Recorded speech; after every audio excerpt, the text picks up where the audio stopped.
Hey guys, hope you're all doing well. Now for today's video, I wanted to talk about one dinosaur specifically. The alpha of the original raptor pack from the first movie has become a pretty notorious animal in the Jurassic Park franchise. Its status as a cold-blooded killer and the way in which it will more than likely end up killing its prey is teased heavily in the original film, and its reputation in the park itself would keep InGen on high alert at all times. This was one dinosaur that people knew they shouldn't underestimate, which only makes its eventual escape that much more menacing when it happens in the third act. Today, we're going to be going over everything that we currently know about the Big One.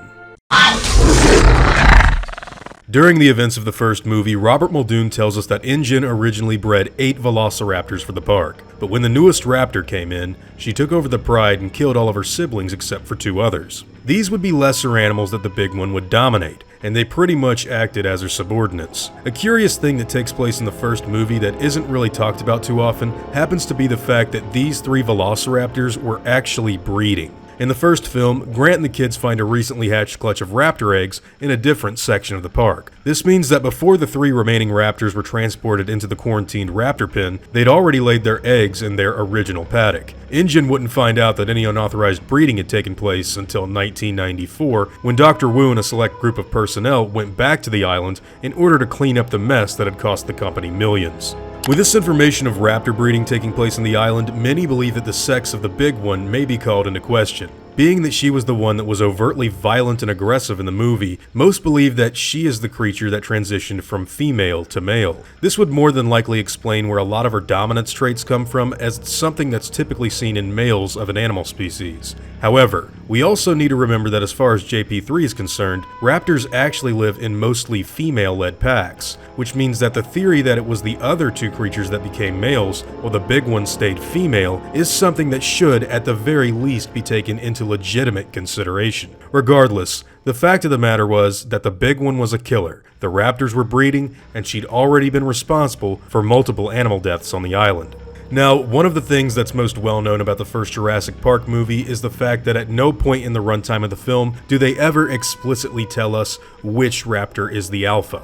All 3 of them look pretty much the same, and it can be difficult to really tell them apart. However, if we consult the original David Koepp script, it's actually revealed in there that the Big One is the raptor that kills Ray Arnold in the maintenance shed. This would be the same raptor that comes out from under the tarp and gets killed by the T-Rex when she pounces onto Grant and the others. It's never made clear whether or not this exact raptor was intended to be the Big One during filming, but as far as the script is concerned, this was the initial intention.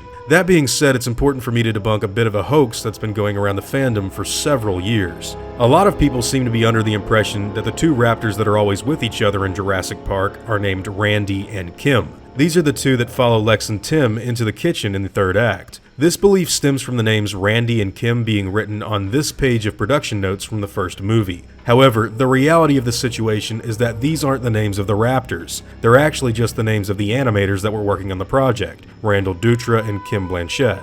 With all of this information being considered, I know it can become frustrating when trying to pinpoint which raptor is specifically the Big One. Due to Robert Muldoon locking eyes with the raptor that killed Joffrey at the beginning of the movie, and the manner in which he was later killed, many are of the mindset that this dinosaur simply has to be the Big One, based off of its relationship with Muldoon alone. While I really like that theory and think that it's the most cinematic and interesting, I've even said this before in the past, I will say that we honestly don't have enough evidence to really nail that down as fact just yet. But even without any of us knowing for sure who this velociraptor really is, we still need to take its reputation into consideration and remember just how dangerous it was. One way or another, the animal produced offspring. It was responsible for killing many members of its own species in battles, and it kept 2 underlings to dominate while on the island. She is the entire reason that Muldoon had to quarantine the animals inside of the raptor pen in the first place. Had the Big One just acted normal and played nice with the other dinosaurs, the game warden wouldn't be forced to transfer all of them in a high security box.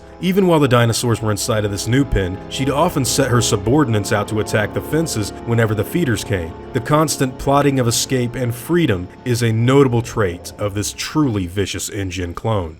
In short, the big one is a dinosaur that is hard to really pin down in the first movie. We know what the animal did, we know what she was capable of, but we just don't know for sure which one she is whenever we're looking at the screen. In the past, I've come under the impression that there is a way to locate the big one in the first movie, but after being exposed to more information, I will admit that it is becoming increasingly difficult to pinpoint. I've tried to make this video as factual as possible by going over all of the information that's been released by the DPG, the original Jurassic Park, and a few other sources as well. One of those sources is the Behind the Gates Facebook page. This is the place where I first heard of the debunking of the Randy and Kim raptor theories. In order for you guys to check them out, I'll provide the link for you all in the description down below. Now, I'd love to know which raptor all of you guys think was more than likely the big one. Also, how many of you choose to take what's in the script at face value? Do you think it was the one in the power shed?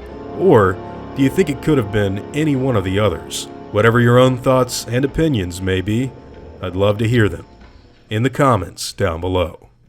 Now, before I go, I want to thank all of my game wardens, as well as all of my InGen executives. I'd also like to thank all of my park workers and InGen hunters as well. Just the fact that you guys watch these videos and support my content means the world to me, and I want to make sure that all of you never forget that. Now, I'd like to thank everyone for taking the time to watch today's video, and hope that you all had fun. I'll see you all in the next one, guys, and as always, take it easy.